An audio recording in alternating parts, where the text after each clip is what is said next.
Udhembo machielo majaber nyakwara Mogajwang' rwakini machiegni weche manyien mag rameny piny odiechieng' mar wuok tich tarik 22 dwe mar 5 2023.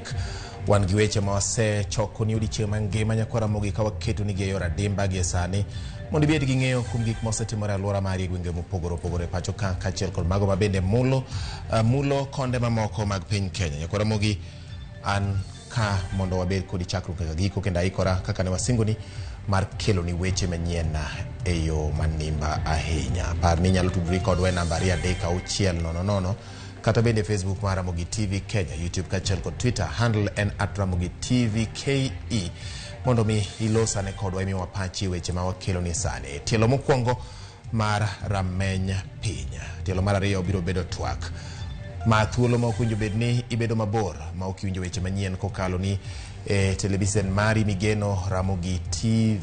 Gie thuolo ni duto tenya kwa Ramogi bed kodwa chakruok nyaka giko. Mokwongo thund weche.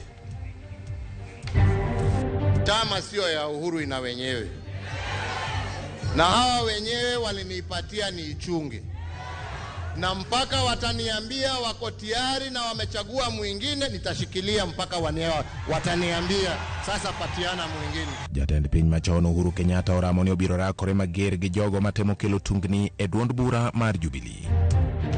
Kama yule kamati ya Otiende na yule mwenzake haiwezi kupata suluhisho kwa mambo matatu, tutarudi uwanjani. Ogai mar ODM Raila Odinga wacho ni katwak jo Azimio kod Kenya Kwanza okogolo negi duoko maber to gidoke ng'anyo bang' jumbe ariyo. Jood bura mar kaunti ma Siaya onyiero weche mayande jalup gavana William Oduolo chwalo e mbelegi ni onge adieri kata matin ka koro giparo mar thiche oko. Machiegni yudo weche manyien adimba kokalo e Ramogi TV. Jaloko marwa iluongo ni Winnie Adoyo, nyinga en George Bati. Duond bura mar Jubilee othicho oko jaod bura mogwel Sabina Chege kod nyawadgi mar Yala Kanini Kega e duond bura no kod lemo mane opodnegi matimore e kinde romo mar jokanyo mag duond bura mar Jubilee mane obagi Ngong Race Course Nairobi. Nyasi mabine no ichwoe kom kod jatend piny Kenya machon Uhuru Kenyatta kaka ogai mar Jubilee. Walter Nyambaga miyo waler mar wachni. E kinde romo mar jokanyo mag duond bura mar Jubilee Ngong Race Course boma Nairobi e kama jatend piny machon Uhuru Kenyatta ne ochope nyasi no mar yango ni en ogai mar duond bura mar Jubilee kata odoko ni ywaruok e kinde kweth ma Kanini Kega kod Sabina Chege kanyakla kod mago mag Jeremiah Kione osebedo ka gidore. Wameamua ya kwamba kazi itakuwa ya vitisho na kulazimisha. Siku ya leo nimewaambia tafuteni mwingine, sio Uhuru wa Kenyatta. Uhuru ne otiyo kodomo no mar loso kuom thuolo mokwongo mar nyiso kweth moko makoni ten duond bura mar Jubilee oseloki. Lakini chama sio ya Uhuru ina wenyewe, na hawa wenyewe walinipatia ni ichunge, na mpaka wataniambia wako tayari na wamechagua mwingine nitashikilia mpaka wataniambia sasa patiana mwingine. Nobody should compel Mheshimiwa Uhuru Kenyatta kuachana na siasa. Lazima tuamue kwa kauli moja kwamba Mheshimiwa Uhuru Kenyatta aendelee na mambo ya siasa.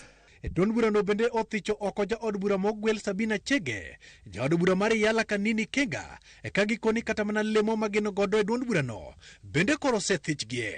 We also passed a resolution that all members of Jubilee Party who openly promote the policies and ideologies of other political parties outside of Azimio coalition be deemed to have ceased to be members of Jubilee Party and be removed from the register of members of Jubilee.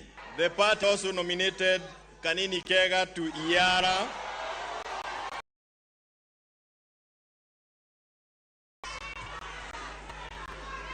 The two members joined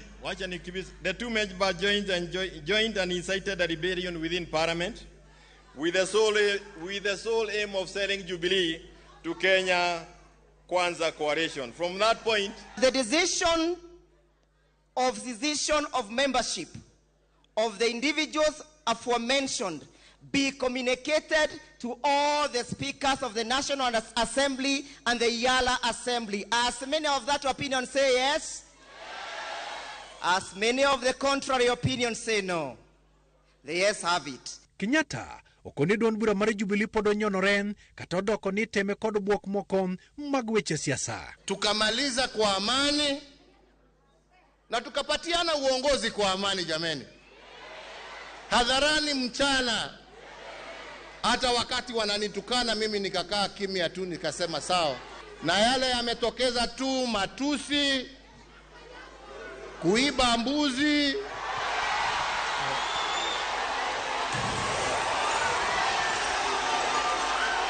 kuchoma mashamba, yote wakifikiria wanatisha. Nyasi manyo yore kodoga imarazimio Raila Odinga kanyakla kod jodito magazimio manyo nyonore ningang gibiru chung kod Jubilee. Ukigusa Jubilee umeguza azimio la umoja. You touch any one of us, you touch all of us. Kenya Kwanza want to ensure Jubilee as a party does not continue to exist on this side of the aisle. Bang timo lokruoge ne duond bura mar Jubilee mane en jatend piny Uhuru Kenyatta luoni koro en amen mapek mar tego duond burano ka bende ochiwo siem mager ne olethe ma oluwo ni kod chenro mar yueyo duond burano. Walter Nyambaga, Ramogi TV, Ngong, Nairobi. Pudwan mane mago motende kod weche mag duond bura mar Jubilee. Jaod bura mar Yala Kanini Kega onyero kang marja mar tend duond bura mar Jubilee mar thiche oko e duond burano kanyakla kod jaod bura mogwel Sabina Chege. Kega oramo ni en jagoro maduong' mar duond burano kendo ni romo ma kawuono mar kuku mar Jubilee ne ok en mopuodhi. Obogo mar chwalo ng'ur mar gedo ka okoni Uhuru Kenyatta ok en ogai mar Jubilee. Participation by the said former officials in any Jubilee activity is of no consequence. It is not binding on the party. We wish to inform our MCAs who have received any communication from the former Secretary General to ignore such communication. It is unfortunate that the former president has chosen to be on the wrong side of history by defying a legitimate decision of the party organ, and more so, he ceased being the party leader of Jubilee Party on the 14th of March 2023, as per Section 6 of the Presidential Retirement Benefit Act. He has no powers to call or chair any party meetings. Such impunity is unacceptable and illegal, and it taints the reputation of the office of the retired president. The party will not shy from taking further disciplinary action against the former party leader in order to restore its dignity and reclaim its rightful place in the country. Ogai mar Azimio la Umoja Wan Kenya Raila Odinga obuogo mar ni gibiro chako ng'anyo poni twak e kindgi kod Kenya Kwanza okonyo lemo e thuolo mar ndalo 14 kuwuok sani. Raila loso kano yuoro e romo mar Jubilee manobagi e kar Ngong Race Course manitiere bure Nairobi. Sisi kama Wakenya hatuwezi kutishwa. Kwa hivyo kama nyinyi mnataka mazungumzo, tulisema mwezi moja. Sasa imebaki siku 14. Siku 14 imebaki. Kama ile kamati ya Otiende na yule mwenzake haiwezi kupata suluhisho kwa mambo matatu. Mambo ya gharama ya maisha. Pili, mambo ya sava. Na tatu ni mambo ya vyama ziwe huru. Tutarudi uwanjani. Kawadhi nyime nyakwara mogeni apisa mago kwach kich kotudre kod obila e kaunti ma Kisii omako johala moko mane temo pimo sukari rapim matindo tindo e yor apanda e gweng' ma Magena Kenyenya e sub county ma Kisii. Jatend obila e kaunti ma Kisii Charles Opondo wacho ni ne gimako miyo moro osebedo ka tudore gi jo ohala mamoko mane pimo sukari makamagi mawachore ni owuok e piny libamba ma Tanzania kaachiel kod Uganda. Sukari go ma ichichni gin mabandia wachore ni nitiere gunde ma ondiki nyinge mag kembe mag sukari mamoko e pacho ka. Johala makamago maki okinyi makawuono ka gionge kod kata ratil mar pimo sukari e yo madwarore. Opondo owacho ni gisechiwo milome makamano ni duol mar KEBS gi NEMA mondo mi sukari go odhi opim. Hiyo sukari mimi naonanga kuna mtu nilikodisha kwa hii nyumba nikampea room, akakuja akaomba nikampea room, akaanza biashara ya sukari. Na hiyo sukari anatoa Mugunga kwa ulizeli za Mugunga. Na sijui hizo zuri saira na ni gani lakini anatoa Mugunga na anatoa paiki na sukisa sukari anapigiwa simu kuja uchukue sukari kutoka kwa duka. Tuweza kupata hii nyumba ambayo inatengeneza sukari, wana repackage sukari. Sukari yetu tumeweza kuipata hapa ni kampuni moja kutoka Uganda, nyingine ya Tanzania na zingine za hapa kwetu Kenya. Alafu wana karatasi za kupack ambazo umeziona kule ndani. Wanapack kwa kilo 1, nusu na kilo 2.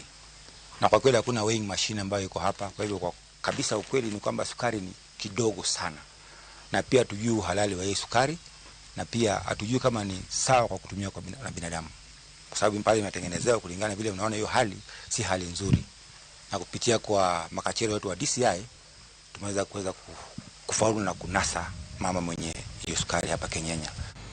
Ogai mar jomin buche pacho ka Nurdin Haji odok ne okang mar wito ko buche mag mibadhi mane omako moko kuom apisas madito mag piny owacho. Haji lero ni onge ketho mora mar lwaro buche go. Wira ni ne otimo kamano kalure kod chike ma pacho ka. Jafwambo marwa Eric Owenga miwa lerno. Nyasi mane obagi jela ma industrial area Boreka no yore gi Haji mane en wenda ma odhial. Nyasi mane en mar sidha yanga chenro manyasani mar luka ka buche mag joketho dhach no chuo thuolo ne ogai mar jomin buche ma thuru Nurdin Haji mar chung kar tiende ewi buche mane olwaro piny. I have become synonymous with withdrawals, but withdrawals are provided under the Constitution and it is a right. And where there is miscarriage of justice, we must, no matter who that person is in society, whether that person comes from the low or the high and mighty, that withdrawal must be applied if it is justified. Haji masani geto lemo mar bedo jatatije kabad miga mar ofwamb kich osebedo ka yudo semo kalo kalore kod okang mar koso rido tol ne jogo machilo mieno. Haji biro chopo nyim kamiti mar od bura mochung'ne weche ma oko gi arita tarik 30 mar dwe ni pono ni owit oko paro mag oganda mapingo gwelo mare. Wengi wetu labda hamkuweza kulipa ile fine na mafidia ambaye koti iliyotoa. Kwa hivyo tutaangalia na tuone ni vipi tunaweza kuwasaidia ili wale ambao kesi zao ni kesi ndogo na ambazo hazifai ili kuwa hapa, basi tutaangalia namna gani tunaweza kuondoa hizo kesi ama kuweza kuwasaidia ili mwende nje muweze kufanya kazi lakini muweze pia ku access koti.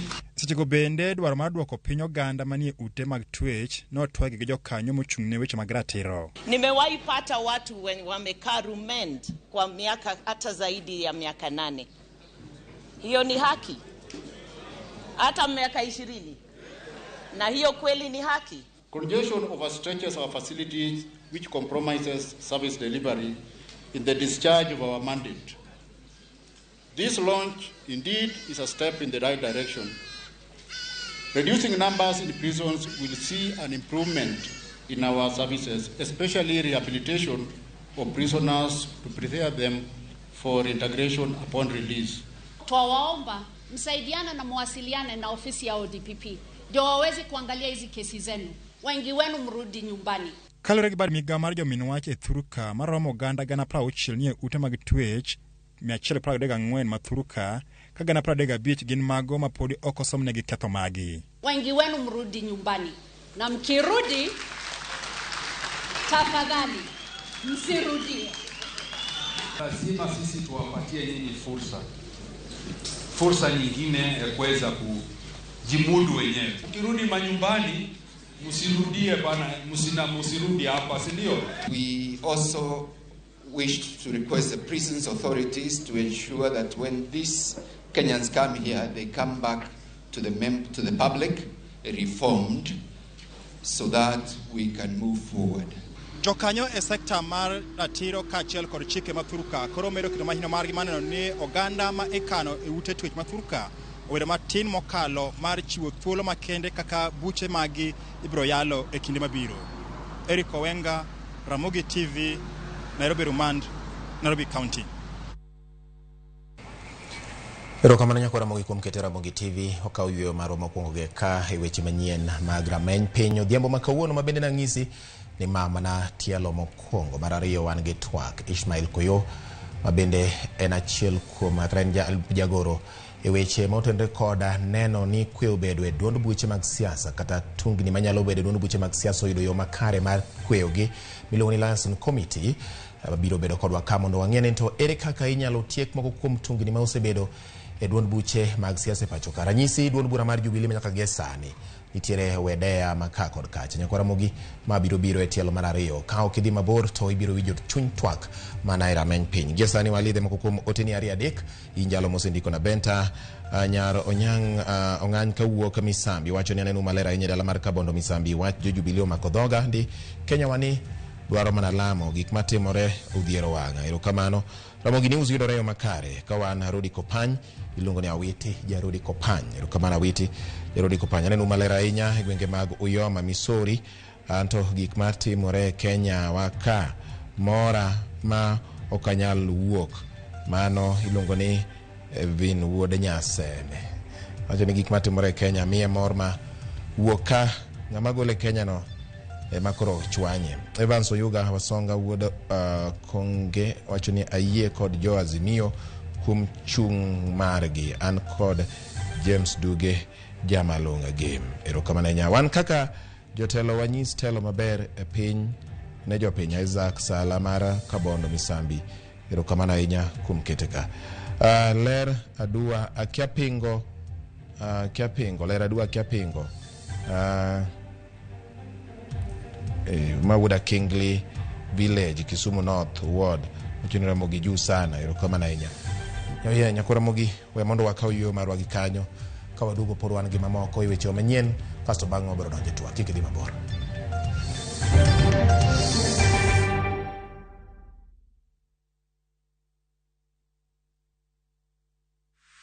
Is bad breath getting in your way? FreshMed mouthwash is formulated with fluoride and essential oils designed to fight bacteria that causes bad breath and tooth decay, working to give you a stronger enamel, fresher breath and healthier gums. For better oral hygiene, try FreshMed today. Available in ice mint and spearmint flavors in all outlets near you. From Tropical Brands.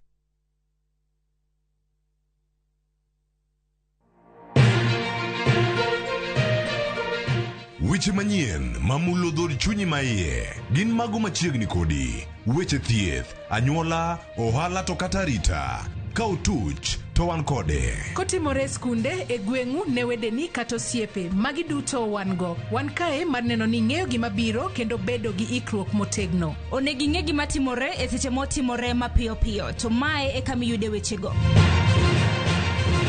Nikech Kenya en marwa waduto to Ramogi TV en odwa. To kendo wantie iye kanyakla achiel kaka onagi. Ma en rupiny kod mbaka oromo. E Ramogi TV. Sud machiegni mondo wago mbaka.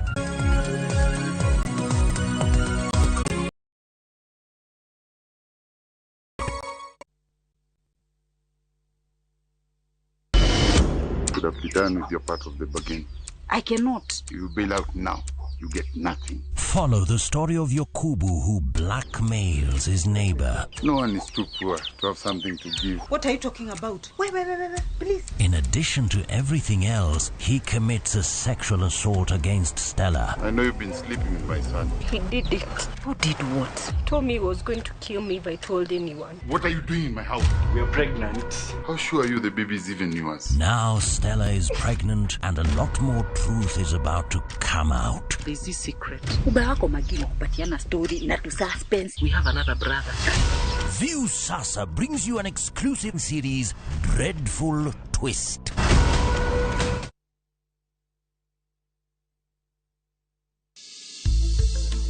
Riwri kodwa tich ariyo e penj laktar. Ka wawuoyo e yore mopogore ma kompyuta nyalo ketho wang'. Kod Dr. Jack Jalango mar Equity Afya Kisumu kod Kondele. Mana e penj laktar. Sa 12 odhiambo, kik bai.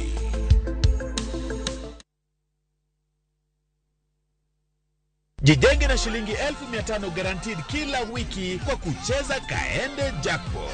Shiriki kwa kutumia 50 bob pekee, cheza na Autopic kwa kutuma neno KJP kwa 29063. Not for persons under the age of 18. BCLB number 416.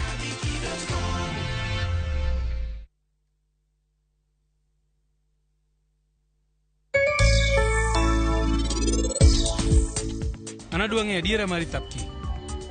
Emomiyo analuongo ng'atni kae. Kuro gimoro amora mana bro penji sani, adwani duoka. Nyisa ni in nyingi ng'a.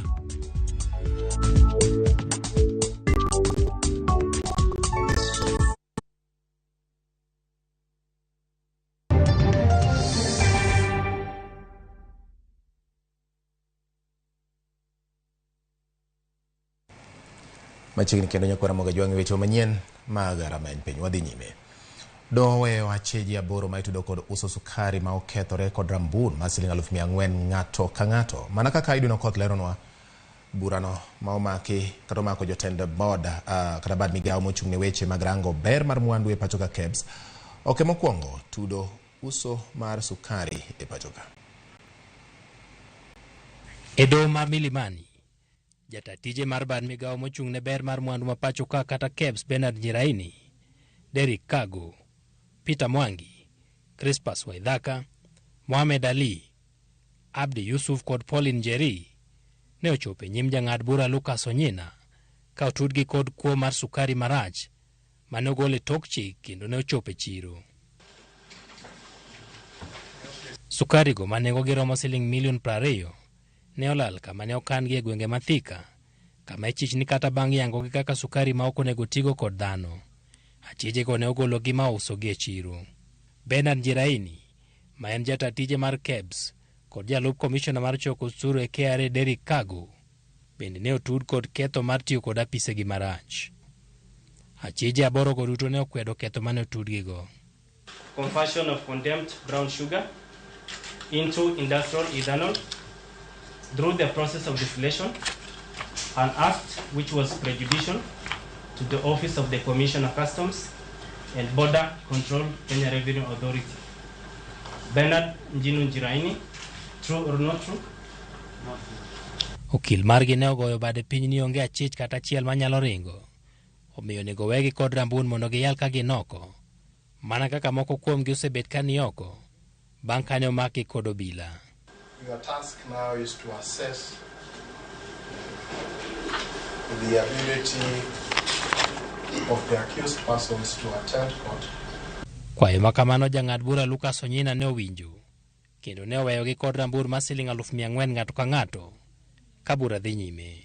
Each of the 8 accused persons herein is granted bond of Kenya shillings 800,000 with one surety, each in similar sum, with alternative cash bail of Kenya shillings 400,000 with one contact person each. The accused persons are each ordered not to interfere with any of the prosecution witnesses at all. The defense be supplied with copies of witness statements and documentary exhibits intended to be relied upon by the prosecution, and we'll have a pre-trial date of 6th of June this year. Crispus Waithaka mane omaki ka olore paundege ma JKIA bende ne ochope nyim doho matin ne seche 24 bang' meko mare ka itude kod kuo mar sukari go mathoth kipok oyudore. Juma mokalo, jatend piny Kenya William Ruto ne oriembo jotije 27 mag bede migepe mopogore mane otud kod lal mar sukari go. E kinde mane sukari masani buche omako jotije piny owacho kod jotimo ohala ne donje pachoka, sukari moko bende ne omaki e dho wadh nam Chumbi mane wachore ni otimo sum. Jood bura ne otamore puodho ripot ewi sukarino mane otudo moko kuom jotelo e piny owacho. Okang' mane oiko nonrono chutho. Achije 8 ma otud kod lal guonde 20,000 mag sukari ma sani medo kelo liet e bede migepe mag piny owacho biro dok e nyim doho tarik 6 dwe mar 6 higani. Edwin Okoth, Ramogi TV, Nairobi. Owere kod wach mar sukari Ramogi koro ni wadhie motende gi weche mag apaya. Kama oyudo ni ji 5 owito ngimagi Isinya e kaunti ma Kajiado bang' bas moting'o jowuoth 50 bayo yo kendo ng'ielore oko. Yangore ni basno ne owuok e kar saa 1 mar okinyi koting'o jowuoth ma gin jotij puodho moro. Kata kamano brege ne oduogo chot bang' ringo kuom kilomita 3 kende. Ne gidhi e puodho moro manitiere gwenge ma Kiserian. Joma oyudo nyuok osetimnegi thieth. Masirano oyangi kod komanda mar obila ma Isinya, Patrick Manyasi.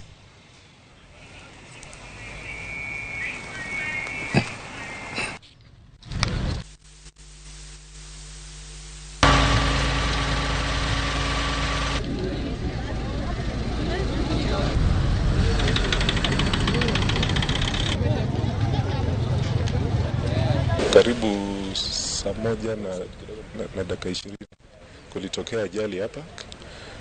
Ilihusu basi ya Ngong Flowers, Ngong Vegetables. Ilikuwa inachukua wafanyikazi kutoka Isinya kupeleka Ngong. Ilipofika hapa, nafikiri ni kama gari lose control because it's a sharp corner. Alafu ikaanguka. Watu hatujajua ni exactly the number of people who are there kwa sababu wenye kampuni na watu yetu wamekimbia in different hospitals to establish the number of people, but so far at the scene we have lost 4 people and several serious injuries. Doho koro chungo chenro mag nonro ma itimo gi komiti manyicha ne meeting mar nono midhiero mashaka hola kod sekta mar kanise mathurka. Doho ka okang' makamano ka girito biro golo ng'eto mar gi chieng' wuok tich kaponi komiti no ochuogi kaluwore kod chik kata oyo. Matimore ka jadolo Ezekiel Odero to kawuono noyudo fungruok bang' doho golo chik mondo miyawni agulu mag bengi mag kata manyicha ne olor ka itimo nonro kuome. Jafwambo marwa Judith Omondi miyo ler mar wachni. Jumbe matin bang' jatend kweth mar Azimio la Umoja chwalo nyim doho ewi welo mar jokanyo 8 mar duol mane owinjo rang kendo non matut thoe mashaka hola kachiel kod kanisa mar Good News International Church mar jadolo makoch Paul Mackenzie. Jang'ad bura Lawrence Mugambi ogolo chik odiochieng' makawuono mondo miromo kod tich mar jokanyo mar duol no ochungi nyaka wuok tich kama ibiro nyisgi ondamo machielo ma owinjo gi luw. Jokanyo mag duol ni ka otelnegi kod jakom margi ma en jang'ad bura e doho mar apil Justice Jesse Lesit ne ochamo muma tarik 9 kendo ne omi thuolo mar dweche 6 mar golo lipot ewi gino mane okelo tho mashaka hola, yango ji kod riwruoge manyalo bedo ni ne otiyo machiegni kod Mackenzie kod dongo mar kanisa ne maling'ling duto manyalo bedo ni opondo e it kod wang' japiny kaachiel kod golo paro mabiro dino rot mar dongo mag kanisni machal kod mago e ndalo mabiro. It is a daunting task. It is no easy task, but we shall do it to the best of our ability. Okil mar Azimio la Umoja Paul Mwangi ne ochwalo ng'ure nyim doho mar kwedo chuogo apudno ka gikoni en ataro mar chike mag piny Kenya. Komachielo, jadolo Ezekiel Odero oyudo fuong'ruok bang' doho ma Milimani yawo agulu mag bengi duto 5 manyicha olor mondo mi obila thuolo mar timo nonro poni miene kod mibadhi mar luoko omenda. Okinyi makawuono, doho ne okoni bengi 5 kama oting'o Cooperative, NCBA, Equity, KCB kod HFC ne oyaw. Ogai mar obila matin munene ne okono doho ni kaluwore kod lipode magiyudo, bengi go duto onge mane ondiki e nying jadolo no, moro ka moro en mar skul, kanisa kata magohala ma itimo kod jadolo no. Ezekiel Odero koro ni thuolo mar tiyo kod aguch bengi nego. Kuom madhi dweche 2 koro, jodola 2 gi osebed ka iluwo kaluwore kod kit puonj magichiwe kanisa gi, gino ma osemiyo obila ochako apedha ne jodolo ma ichichgo ni chiwo puonj magalagala ne jolamo maggi. Judith Omondi, Ramogi TV. E kinde mamoko timore gwenge mag kadho wadh nam chumbi Ramogi to Homa Bay kocha bende nitiere weche moko. Jadolo Joseph Chenge mar Jerusalem Mowar Church pod ibiro geng'ne kuom ndalo adek mar chiwo thuolo ne obila mag okwach kich tieko nonro margi ewi weche maluore en kod jokanyo mamage moko maromo 6. Ma en ng'eto mar doho mambita ma ogolo chik mondo med din ne jadolo no kod achije wetene nyaka tich ang'wen mar jumani ma doho no biro golo e chik ka ibiro weye thuolo kod ambun kata oyo. Jang'ad buche e doho mambita Nicodemus Museti otamore winjo kwayo mar obila mag okwach kich mane dwaro ni mondo miwe migi thuolo mar ndalo 30 mar timo nonro ewi jadolo no kod kit puonj ma ochiwe kanisa ne manie gwenge mag Ochieng' Odiere kar chung od bura ma Suba South. Jadolo Chenge ne omaki tich adek juma mokalo ka obila se kuom tayo kanisa maonge oboke. Releasing the respondents on bond at this stage. With regard to the second issue, I take note of the fact that the respondents have been in custody since 17th day of May 2020. It is now 4 days since they were detained. The investigating officer must have covered some ground within that period of time. I'm arrived to the fact that with the technological advancements, investigations take much less time as opposed to the old order challenges. In view of the aforesaid, I hereby order as follows. 1. The respondent shall be detained at the Mbita police station for a further 3 days to enable the investigating officer to conclude investigations. 2. The respondents shall be produced in court on the 25th day of May 2023 on or before 2:30 p.m.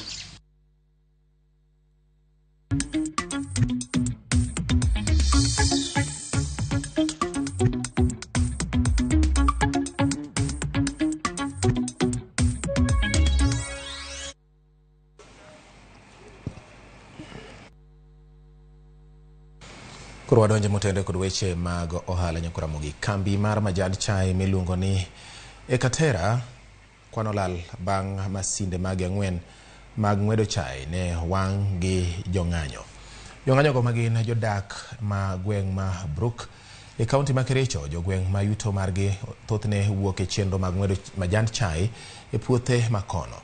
Giywak ni kembe mag chai oriembogi bang' donjo mag masinde go masani kao tije mane jopiny tiyo.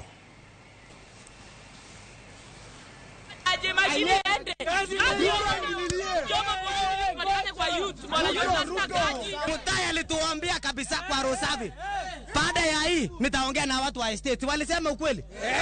Ameandika nani? Hakuna. We are politely requesting that you take the CEO Sylvia. Please return to sender. If you don't have fare, I can organize a ticket as the county government of Kericho. So that Sylvia can live like yesterday, and we have a new person who understands our people here. Sylvia has profiled us, ostracized our people that they are bad, and they've said Kalenjins are stupid and ignorant people, and they don't know what to do. They say we cannot manage and we cannot lead. The last person, senior person here there is Mitei. But now that Mitei is out, they have gone on a rampage to sack every single Kipsigis. Valiant machines, Katera, 2 of them, Mituma, 2 mechanical harvesters, pia Mituma, Weybridge, ya ofisi ilikuwa burned down, Keteba sales shop vandalized, na tinga moja tractor imechoma. That's what we know currently. Almost all the police vehicles, including my vehicle, imepigwa sawa.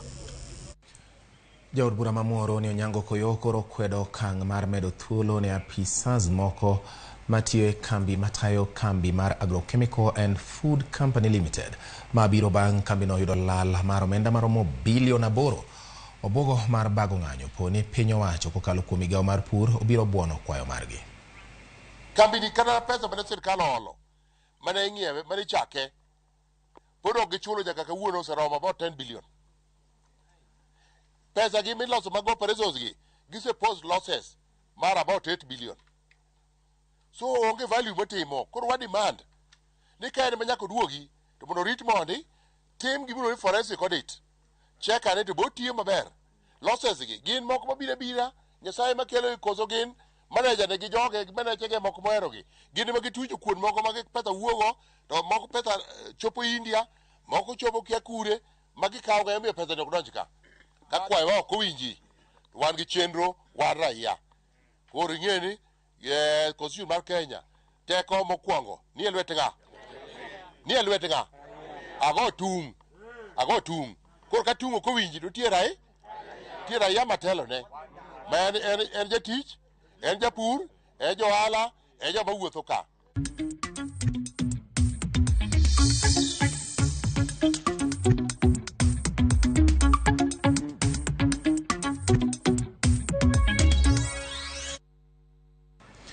Erokamano nyakwa Ramogi kuom keto Ramogi TV weche manyien mag rameny piny. Koro wadwani wayue gi ka, kata kamano mama ne tielo mokwongo kaka nasingo nikech tielo mar ariyo biro maliet matamre gi nono nyakwa Ramogi. Obiro koliet ka nikech twak marwa mulo gigo ma otenre kod gik matimore piny Kenya ahinya to e duond buche mag siasa. Kinde ka kinde waseneno ka duond buche mag siasa bedo kod tungni, gibedo kod chapni, okak neno.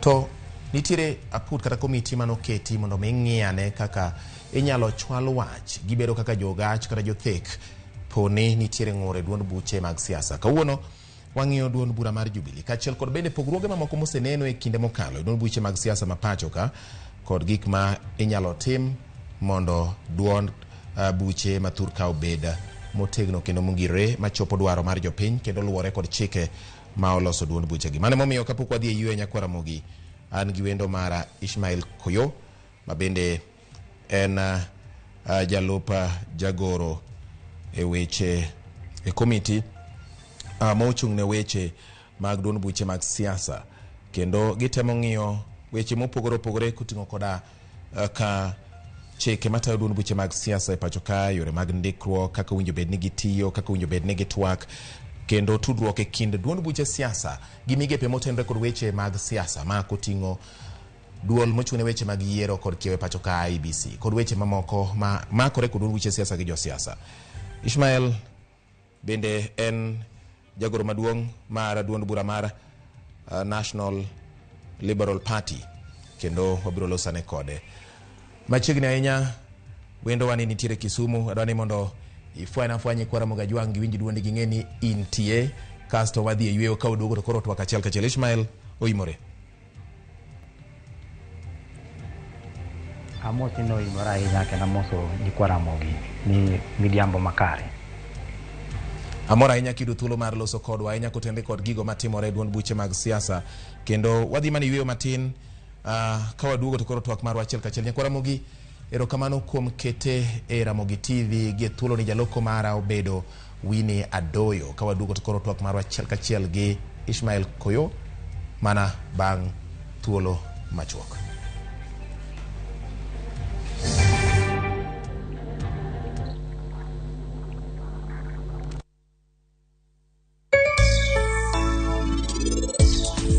Anadwa ng'eyo adiera mari Tapki.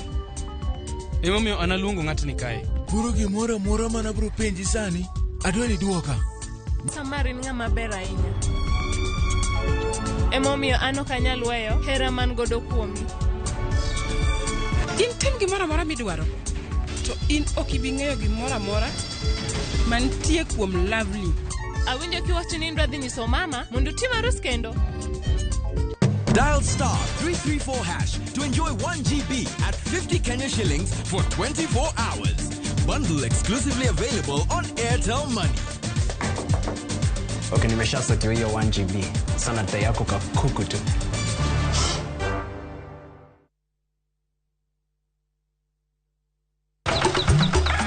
Odiochieng' maraboro, Nyasaye nong'iyo piny moneno ni ber koketo jarit e paradiso mare mane piny ka. Emomiyo Nyasaye nochweyo japur. Chakore achaka gi kodhi achiel mopidho gi hera matin. Gweth mar koth, kendo bang'e oti ka okelo chiemo ma wachamo. Donge wanyalo loso puodho maber ma wacham chiemo mawuok kama ler kendo kama mor. Riwri gi alori nyaka Black e chenro mar pur gi ohala. Chieng' tich adek ka tich adek, saa 1:45 mar otieno. Mana e Ramogi TV.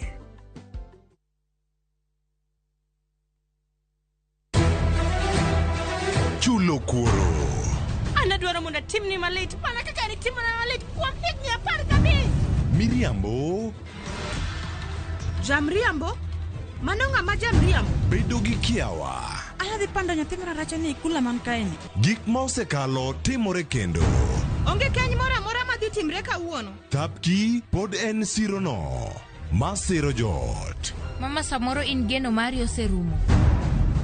To an geno mara pod nitie. Kotemo mondo adiera ong'ere. Ang'o momiyo initimoga gik maricho seche te? To kwe obedie ot. Anyuola iloso ga mana ka ute uhero rum, to anyuola kende manyalo loko dhano mondo chal kaka dhano. Thapki wuok tich nyaka tich abich saa 2:15 otieno. Mane Ramogi TV.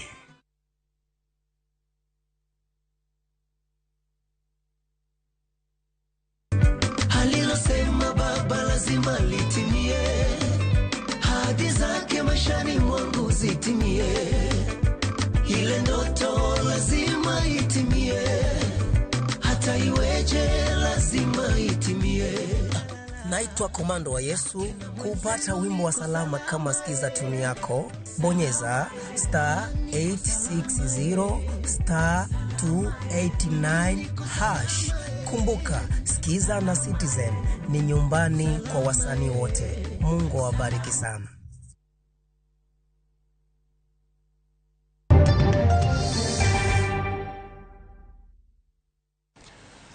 Singo en go winya Ramogi na singo ni winjo bende wabedo gi twaka mani winjo ka bende wendo mara o yogi odhiambo ni kowuok e studio marwa ma Kisumu.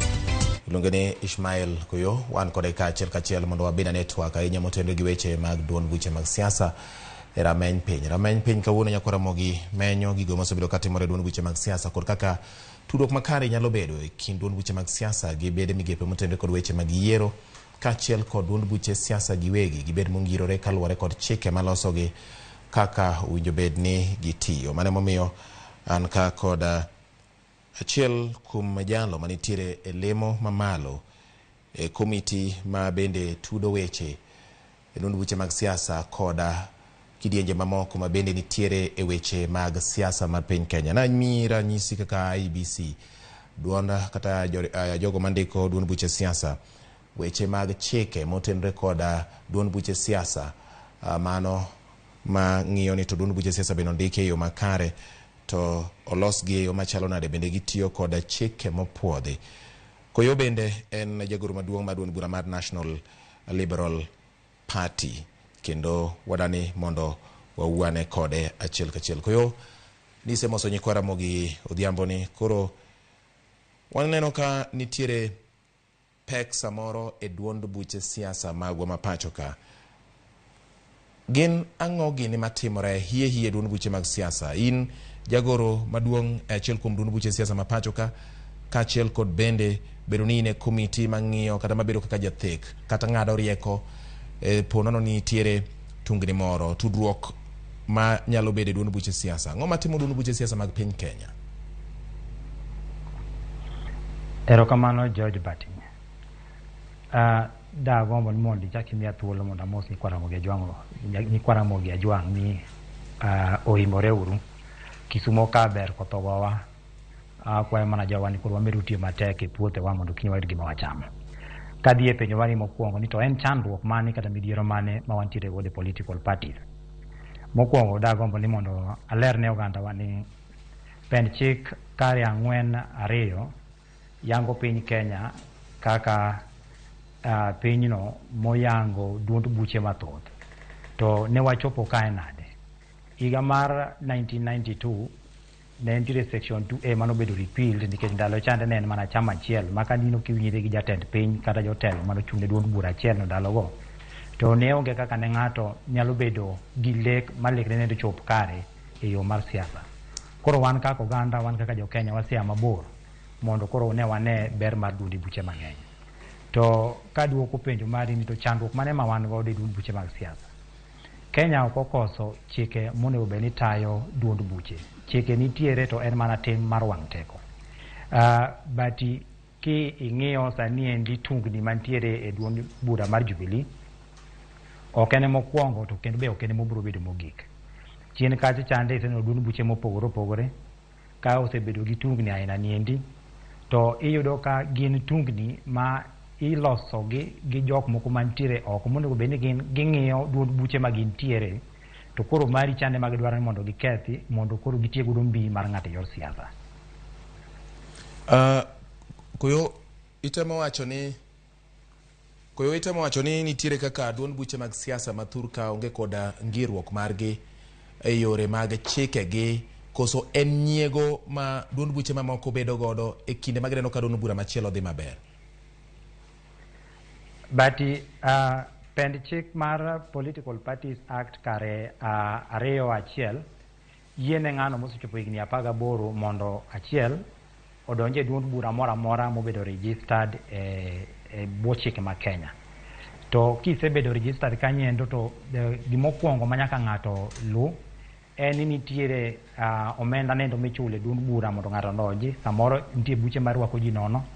To maduong' moloyo e section 2A kanyo kisomo kare mar ba wacho ni nyaka iluri gi chike ma chama nendo oketo. Manyiso ni chama ka chama kapok obedo registered nyaka bed gi chike mabiro tayo duond burano.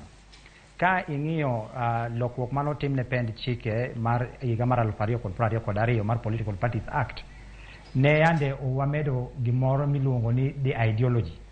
Nyiso ni sama ng'ato donje duond bura nyaka ibed ni nitiere wach moro miwinjo kochwiny kata wach moro momako chunyi mineno ka nyalo nyayo kata nyalo loso wachni makare e yori mar manyo telo mar siasa kata e yori mar bedo ga jakanyo mar burano. Ng'eny ne chandruok ma wan godo bati e political parties en ni oganda modhuro donje political parties nikech owinjo ka party no nitiere gi osiepne moro mong'eyo kata party nendo umbe ni malo ma kupono dhi omiyo oboke to dhi yudo kom kata party nendo mar jadhodgi. To king'iyo onego bed ni ng'ato donje e chama kata donje duond bura kaka koransa ni na jagoro maduong' mar National Liberal Party. Adonje duond bura mar National Liberal Party nikech an kodi gi geno kendo an kodi gi yie ni gigo mochung' ne kaka chama en gigo manyalo ting'o oganda malo kata gin gige ko manyalo miyo weche mag governance bedo makare. King'iyo gimomiyo a political party bedo ga formed, number 1, chama iloso mondo los sirikal. Sama chama oselos mondo los sirikal, mane makoro dhi konyi mondo in bende influence kaka policy matters bedo formulated, influence weche mag oganda, ipuonjo oganda gik monego bende timo kama sirikal dhiye marach, koro in bedo wang' oganda.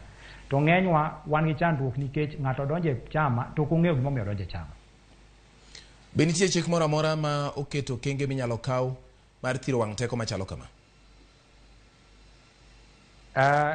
King'iyo section 14A mar Political Parties Act, nitiere chik mawacho ni kisebedo jakanyo mar chama to dipo ka chieng' moro iwinjo ka in gi gwenyruok gi gino ma chama no timo, oyieni mana kaka no yieni under section 2A mondo idonji chande e kaka bende yieni ni nyalo wuok ka ok idwani mondo ibed jakanyo no.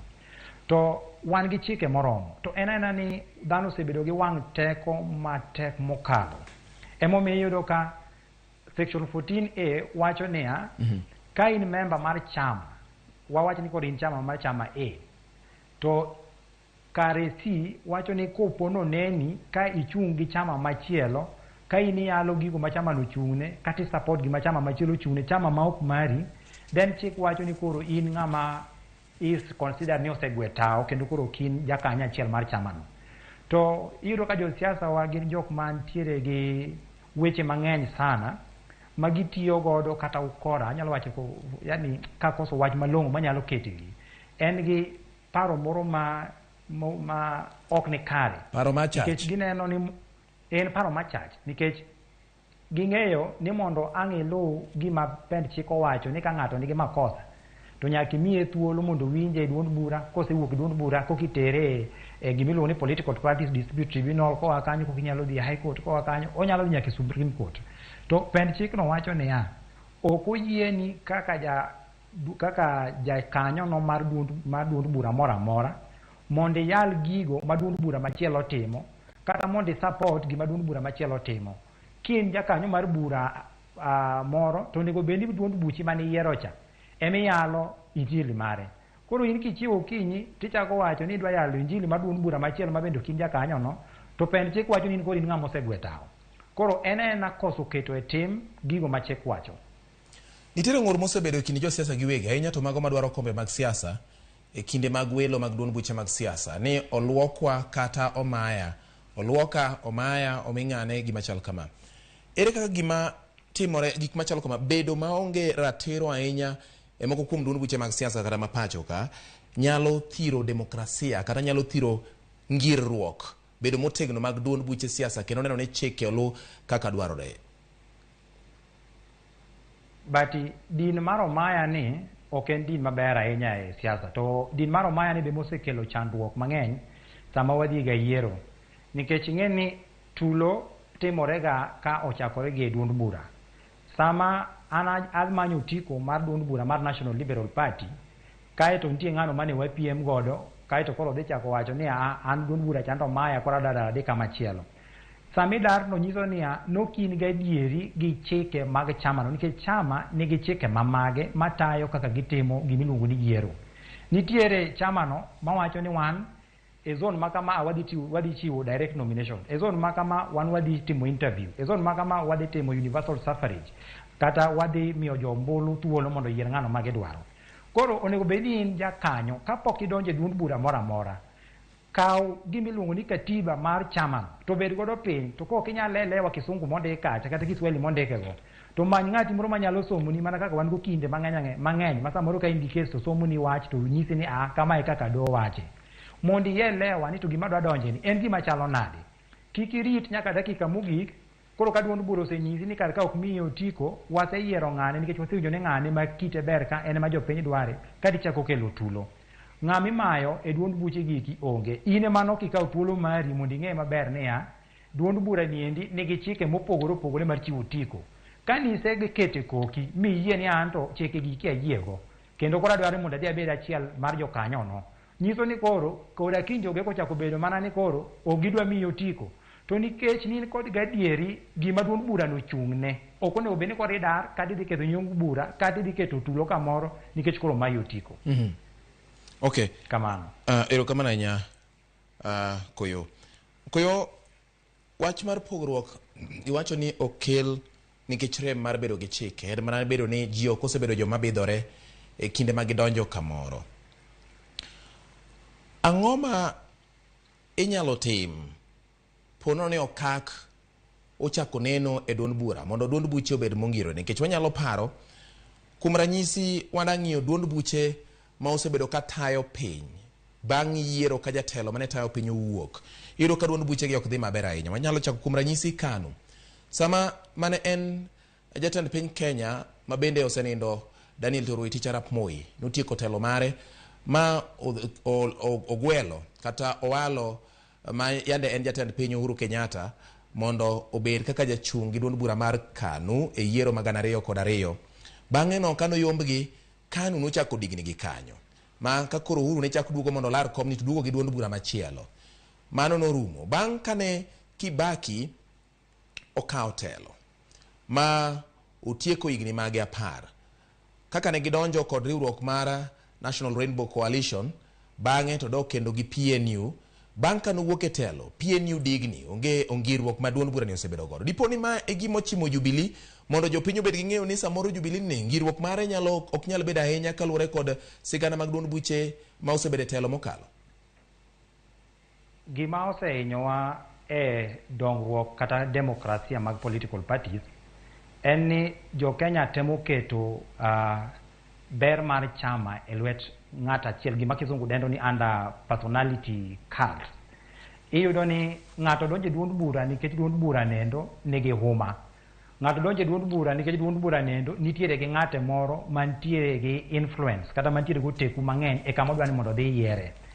Manende momiyo iyudo ka duond buche mosebiro mosetho githo nikech iyudo ka sani ka ogai ma duond bura nendo wuok to koro bura no koro onge gi nyadhi maneno go kata onge gi oteku manentiere godo to influence the public godo kaka gik moko inyal tim e yore mag siasa. Koro iyudo ni wan wawegi mondo bed ni wang'iyo ni to ka in gadieri ni idwa ni mondo ilok kit loch mar jopiny. Idwani mondo itel ni oganda ni. Okono obeni iluwo jasiasa nikech jasiasa nende madimi yudo loch. Sani endi kata king'iyo duond buche madongo dongo ma kod nitie kar kech samoro nyalo wach ni wan duond buche mang'eny sani wan mana 89 kimedo gi Azimio la Umoja wan Kenya Coalition ma bende amolsa member. Ibiro yudo ni duond buche moko gintiere to jo Kenya mang'eny ok ong'eyogi.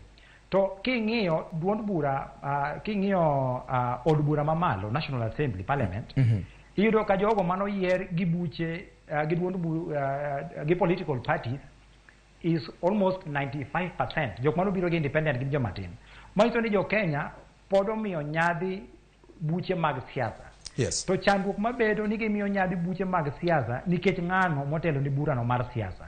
Koro onego bed ni wang'iyo kaka oganda kata kaka jo Kenya. Siasa kata loch mar piny is better organized within the political parties. Onge kaka sani endi ng'ano mano yier gi independent ni sani endi koro nyalo bedo go teku kata mana mar loso weche moko mabeyo e bunge. Nikech sani endi ineno ka National Assembly recognize mana gimiluongo ni minority side gi majority side. Minority side nyiso ni jogo mano yier to gin e duond buche but duond buche matin. Majority gin jogo mano yier to yier e duond buche but gin makoro ging'eny e od bura mamalo. Koro onego bed ni sama wadhi e yiero ng'ano madwa ni mondo odhi oyiere kaka jatelo bed piny mos to mondo ing'e ni to idwa ni tel ne jopiny. Tidwa telo ne jopiny nikech duond bura madhi chwali mondo itel ne jopiny kose dhi telo ne jopiny nikech jopiny kodi gi geno mondo idhi tel negi. Omiyo mano be osemiyowa chandruok moro bati ni iyudo ka ng'ato noseyier nikech duond bura manochwale koro ok en ng'at moro madhi nodhi otine jopiny. Kech winjo ka jomoko wacho ka kata thurwa kucho ni an aseyudo tiko. Kisewinjo ka ng'ato wacho ni an go tiko ma ng'ama ok dhi tiyoni onego bed ni an awacho ni an gi teko mar jopiny mondo koro ka chopo kucho tak tine jopiny. E penjona mar gima miyo duond buche tho e kinde ma gisetieko. Diponi itiyo gi duond buche yudo telo. Koso duond buche gi nitiere kod mise gi lek ma gin godo molos gi mar chopo ne jopiny.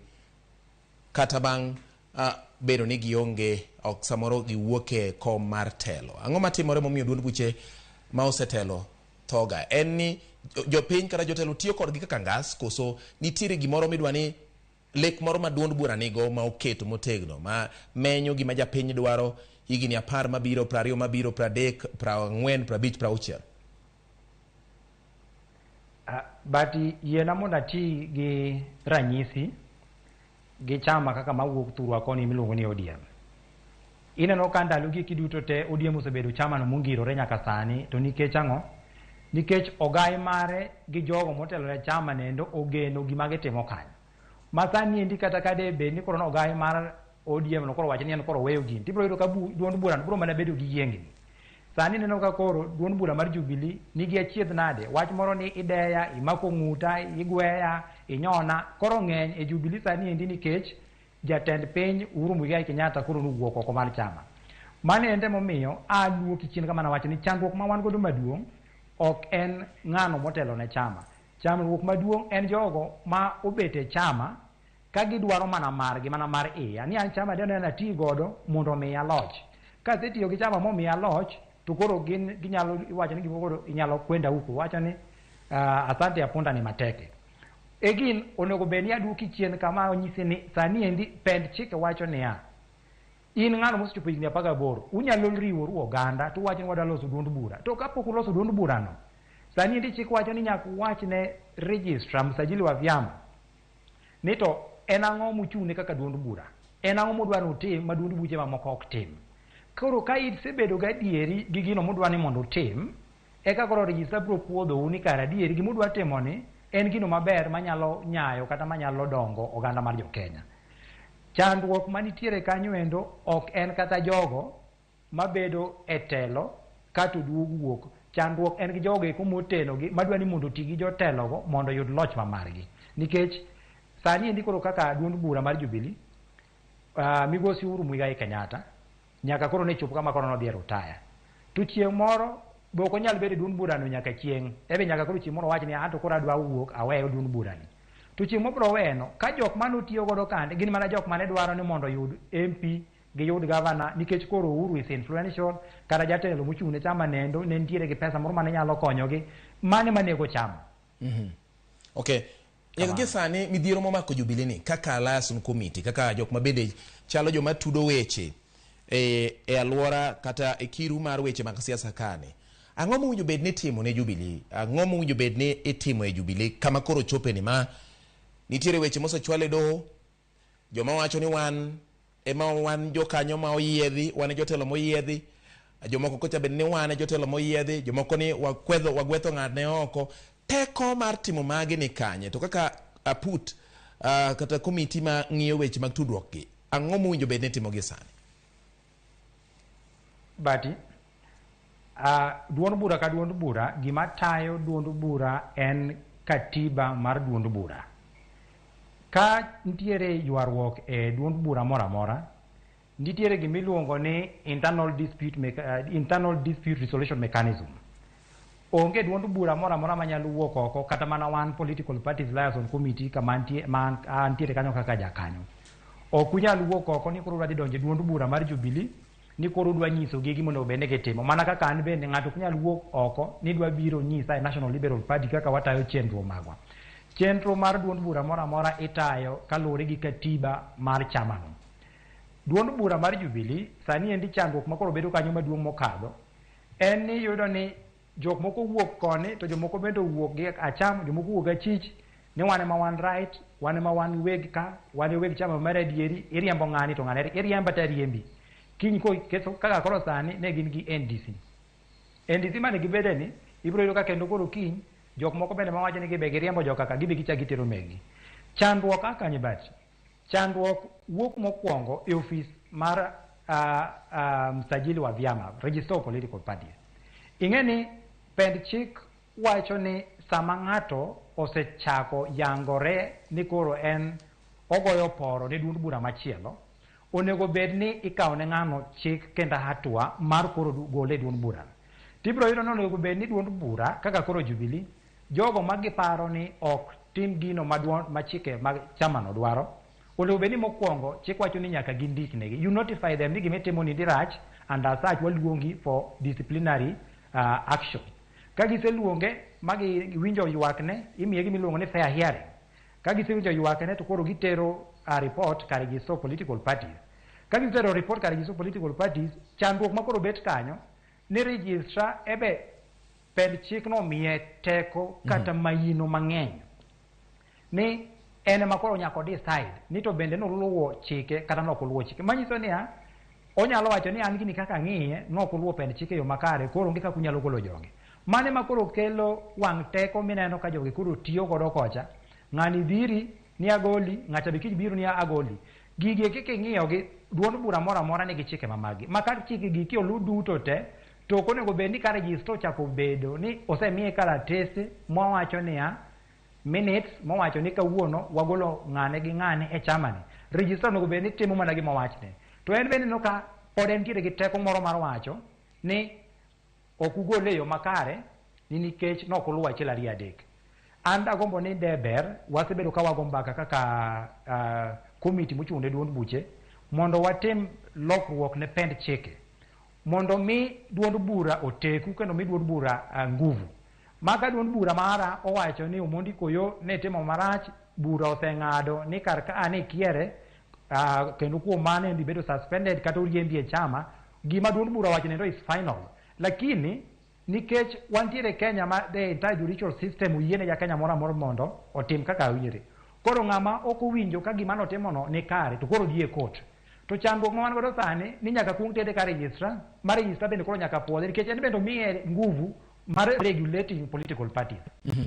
Ko iparo ni kama gini nyalo kelo hinyruok ne duond buche kaka mar Jubilee ma koro wan godo sani ni, ponono ni duond bura nyalo ng'ada ni donge ginyalo tho athariembo ji, ponono ni nitie kata sigu moro mobedo e kindi kod achiel kuom jotelo ma iwinjo duondgi ahinya e duond bura.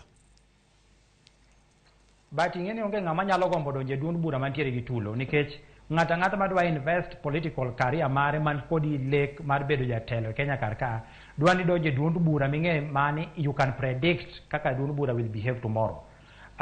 Samine e duond bura kati ne political party ma kiny ng'ato ka ng'ato chiwo gi mare, ng'ani wacho ni ane secretary general, ng'ani bende wacho kech king'iyo duond buche gi te ibiro yudo ni machiegni gi atapro chiko kod ochiko nukta ochiko ng'eny gi yudo ni ng'ama iluongo ni jagoro maduong' en ex singular correspondence mitimo through the office of registrar en accounting officer mar political party to onge kaka ng'ato nyalo nyiedhore okinyi to wacho ni aba luongo bura mara duond buche gi te nigi structures ma onge katiba mar duond bura moro amora ei Kenya ka ma onge gi gimiluongo ni internal dispute resolution mechanism. Nyaka ibed ni untiere gi aput moro matin ma ka untiere gi chandruok tudhi ugorue. Nyaka bed ni untiere gi systems kaka onego bed ni luongo meetings. Nyaka bed ni untiere gi system ni to ng'ama luongo bura. Ng'ato ok nyal chiwo okinyi to wacho ni an official aba luongo bura KICC, an luongo bura Kisumo. Nitiere ng'ama nyaka luonga bura. Koro ipenjori niya, gini endi ka oonge gi lwedo moro mawuok ka sirikal kata lwedo moro mawuok oko. Jogi gito koro oteku ma koro gin go sani ma koro gichando godo mano serutaya. Ker mane wahero kendo mane waluoro Migosi Uhuru Muigai Kenyatta. Teko no gigole kanye. Wang'eyo ga maber bati kineno ka guok bagwe ahinya to nitiere ng'ama sike ne shika to ng'ama shika en ni te ng'ama pide. Koro ana paro ni deber mondo sirikal matiyo sani oket maino margi e gigo machando jo Kenya. Adieri sani karama margi mani malo mokadho. Itemo wacho nang'o Omondiko yo. Itemo wacho ni nitiere ng'at ma odich gi Jubilee ahinya sani en ng'a miparo odich gi Jubilee ahinya. Tang'o Jubilee ma bende nyose wuok e telo. But ing'eni nitie jok moko e Kenya ka mapok o believe ni onego bed ni wabedo gi multi party. Wasebe winjo gi un kaka jofwambo gi keyo samoro giluongo utiwinjo ka giwacho ni duond buche mang'eny gi ok wadwar. Sani ing'eni nitiere pesa ma koro ni miwa kaka duond buche mane o qualify ni winjo ka bene giwacho gin gik mantiere record ni wan ng'ini koro pesa ni ok wabi miyo nikech koro udhiro sirikal ahinya. Mano nyisi ni gin jok madwa ni mondo wadog e ndalo machon maka ne ng'ato osewacho ni en left to en left. Maka intiere gi paro moro ma ongirore midwa ni mondo ichwal ne jopiny to onge avenue moro minyalo chwale godo nikech onge gi duond bura. Adieri mar wach bati ni e siasa karka onge gima timore gi ajali. Siasa karka gimoro amora is planned. Siasa karka kineno ka gimoro timore to en gima nochak losi higa mokadho. Koro sane ma koro nyiedhore ni en man sani ma koro chopo. Onge kaka jogo mineno sani ndi koro balo gi duond bura mar Jubilee nyalo wacho ni gicha gitime gi party gi gin giwegi. Onge paro ma gitime go kanyo. Bati adieri mar wach en ni jogo kaka ineno gino achiel en ng'at mobedo nominated machielo chande en ng'at mokony otere yo yala kujicho. Joga kande king'iyo gi gin jogo mane ota kendo ne gikadho e lwet Migosi Uhuru Muigai Kenyatta. Onge kaka inyal ti kodgi ni koro ni sani ni gidwa ni mondo gikuod wi kerno manosedhi e rutaya. But gima ng'eyo mang'en chieng' moro nyaka wiwuog e lela ma nyaka be timre. Yande do nitie miluongo ni Political Parties Dispute Tribunal. Ne gidhi do kendo do nowacho negi niya doguru mondo dho lu pende mag chike mag chama mamaru. Pende mar chik mag chama mamaru neno ema do bende miyoga nguvu. Makata sani endi koro ng'ato wuog ni dhi e Supreme Court kata ng'ato wuog ni dhi e Court of Appeal. Kane gidhi do no winjogi to nyisogi ni waonge go teku mar winjo wach ni kapok umiyowa report ni to bende nuwuoyo kaluwore gi pend chike mag chama maru. Ne ogiwuoyo. Kore mano miyo ne gichak gidok e drawing board mondo giwach ni kare koro we wachak luwo chik. Mano nyisi ni ne nitiere ng'at mane dhiro gi to ng'acha bende nokopuonjogi maber ni luuru pend chik kaka chama maru wacho. Omiyo adieri mar wach en ni jogi to nitiere ng'ama sikogi mondo koro onego duond bura mar Jubilee to wan luoro man godo kaka ng'ano mantiere Political Parties Liaison Committee, luoro man godo kaka ng'ano motelo ne kaka jagoro maduong' mar National Liberal Party. Jo Kiswahili nowacho ni kineno ka mwenzako ananyolewa hata wewe yako tia maji.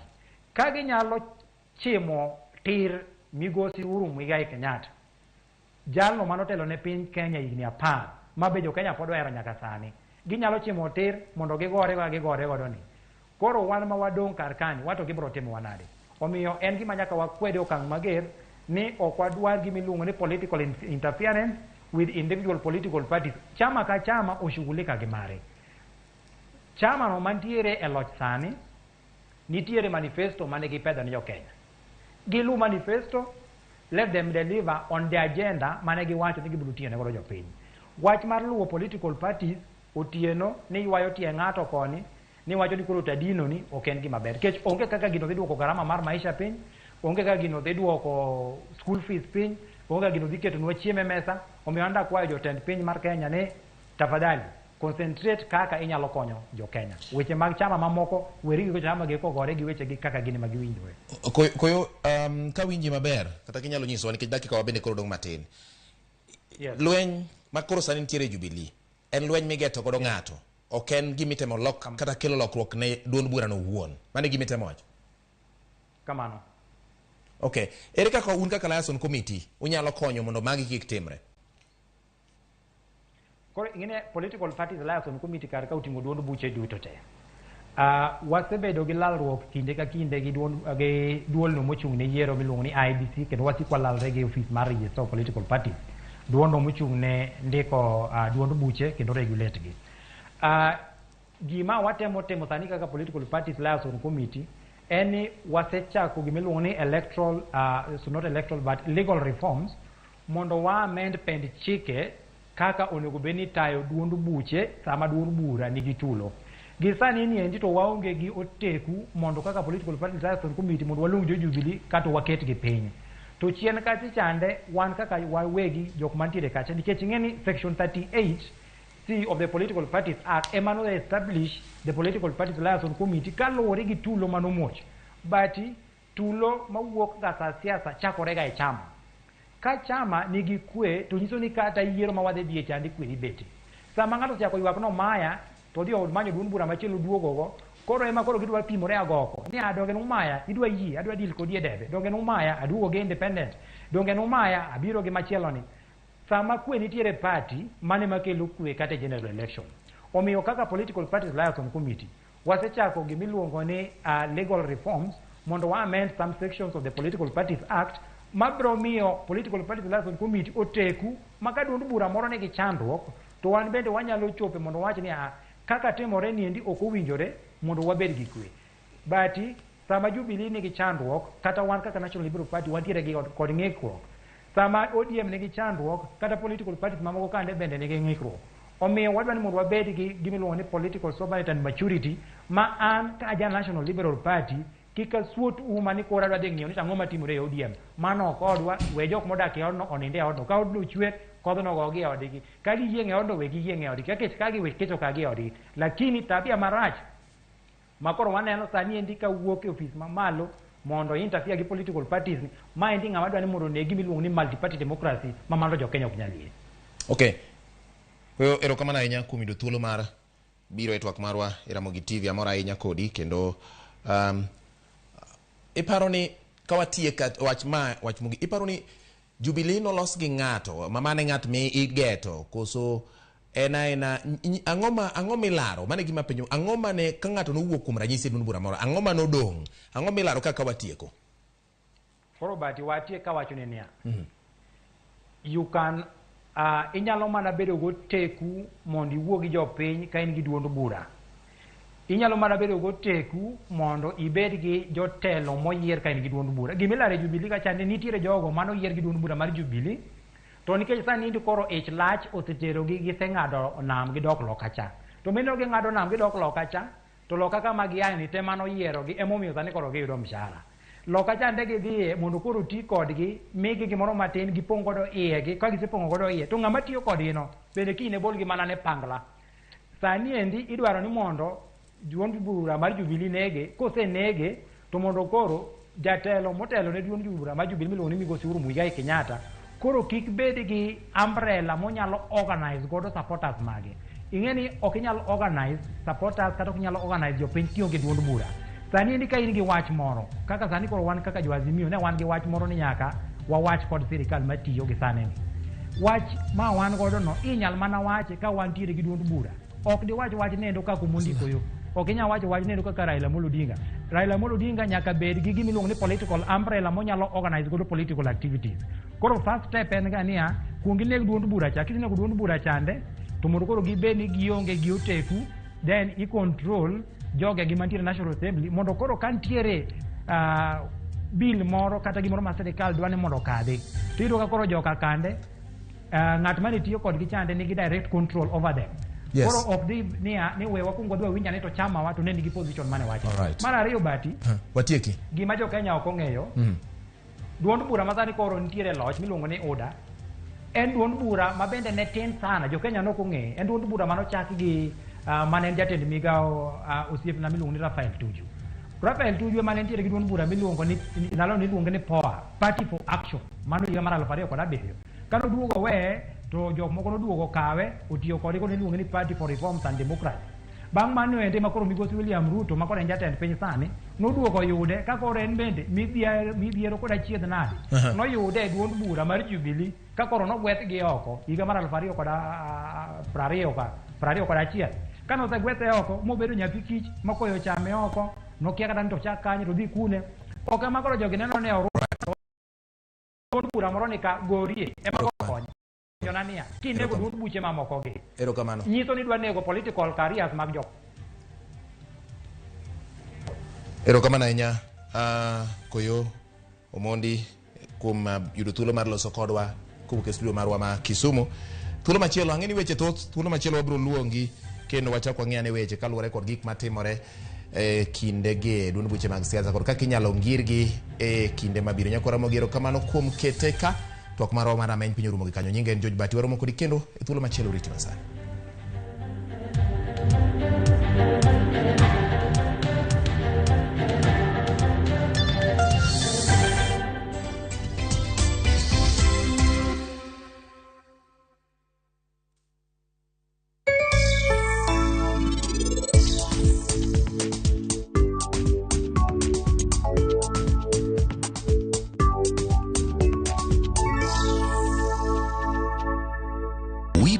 With communities across all 47 counties, we partner with people through the values we share, the people who inspire us, and the lives we continue to touch. Because when we unite, there's nothing we can't do.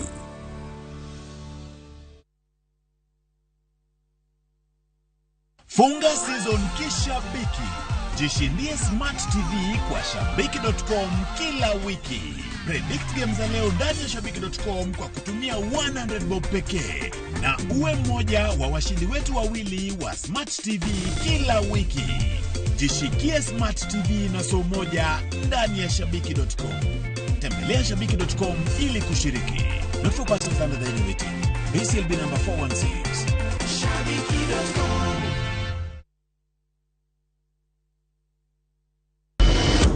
Good afternoon.